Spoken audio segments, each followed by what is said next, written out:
I talk to a lot of people who are frustrated. They're working hard, they're putting in the hours, they're consuming every self help book, every productivity podcast, and they're still not where they want to be. They look at someone who's made it and they think, what's the secret? What do they have that I don't? What if I told you the secret isn't some hidden strategy? What if it's something much, much simpler? And honestly, a lot more uncomfortable. The truth is, you're probably not successful yet for one painfully simple reason. You're in love with the idea of success, but you're not married to the process of building it. Whew, ouch, right? Let me explain. Here's a thought that might keep you up at night. Your brain is not wired for success. It's wired for survival. And survival, for your ancient brain, means conserving energy. It means avoiding risk. It means staying right here in the cozy, familiar confines of what you already know. We do this thing, and I've been so guilty of it, we mistake activity for achievement. You spent 4 hours organizing your Notion workspace with color-coded tags? It feels productive, it's satisfying, but did you do the one thing that actually moves the needle? Probably not. You spent the morning reading about marketing funnels on some guru's blog. That feels like learning, but did you send the one scary sales email you've been avoiding for a week? See the difference? One is motion, the other is action. Action is planning to work out. Action is actually sweating. Motion is talking about the business you'll start. Action is filing the LLC paperwork and getting your first terrible, no good, embarrassing client. Your brain loves motion because it's safe. It gives you the dopamine hit of feeling productive without the risk of actual failure. Action? That's where you can fall flat on your face. That's where the judgment lives. So you stall, you perfect, you prepare, and you stay stuck. Okay, let's talk about your environment. And I'm not just talking about a clean desk. You are a product of your environment in a way that is almost mechanical. Think of yourself as a seed. You can be the most genetically perfect, high-potential seed in the world, but if you drop it in concrete, what happens? Nothing. You can't outperform your environment. It's just not possible. You want to get fit, but your kitchen is stocked with junk food. You want to build a business, but you spend your free time with people who think entrepreneurship is a scam. You want to read more, but your phone is the first and last thing you look at every day. You're trying to swim upstream while everything and everyone around you is pushing you downstream. You're fighting a battle against your own surroundings every single day, and you will lose that battle. Eventually, your willpower will run out. It's not a moral failing, it's a design flaw. You haven't engineered your environment for success. You've let it happen to you. So the people, the apps, the physical spaces in your life, are they the rich soil and the sunshine, or are they the concrete? This one is subtle. It's the most psychological, and in many ways the most important. You have an identity, a story you tell yourself about who you are.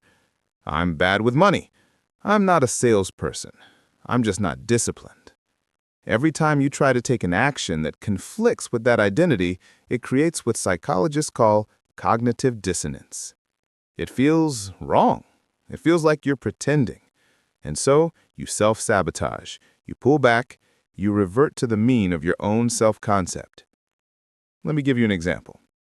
If you see yourself as someone who struggles with money, what happens when you get a chance to ask for a raise or to charge a client what you're truly worth? That little voice pipes up. Who are you to ask for that? You're not a high earner. This isn't you.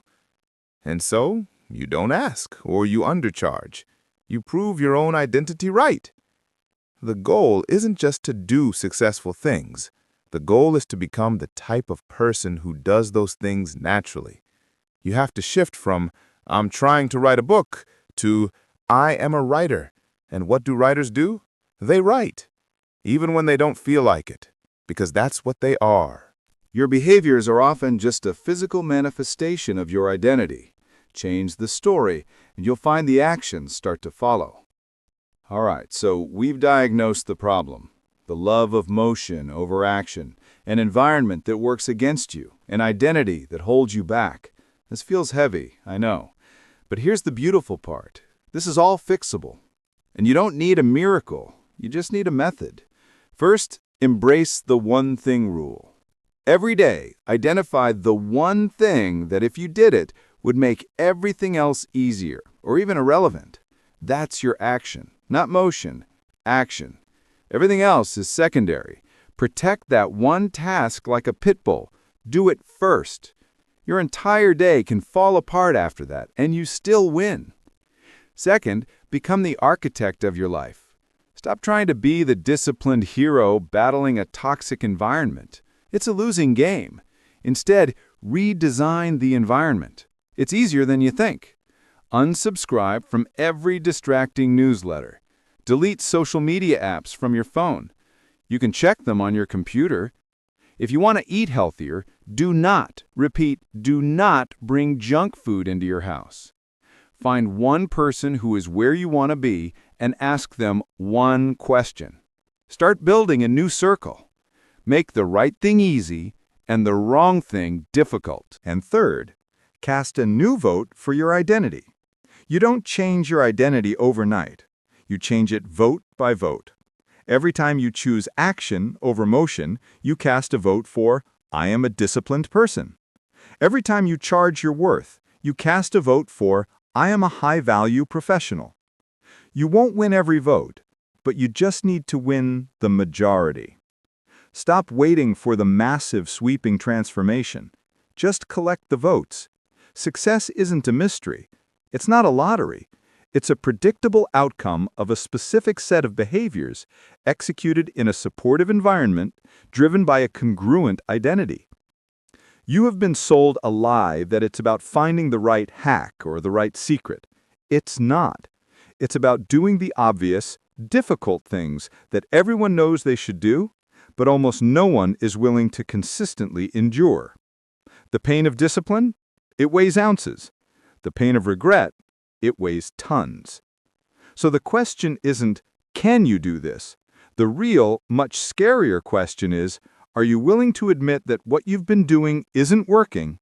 And are you willing to try something that feels simpler, but harder? If this hit home for you, hit the like button. Subscribe if you haven't already. We're building a community of people who are done with shortcuts and ready to do the real work. Stop waiting. Start building. I'll see you in the next one.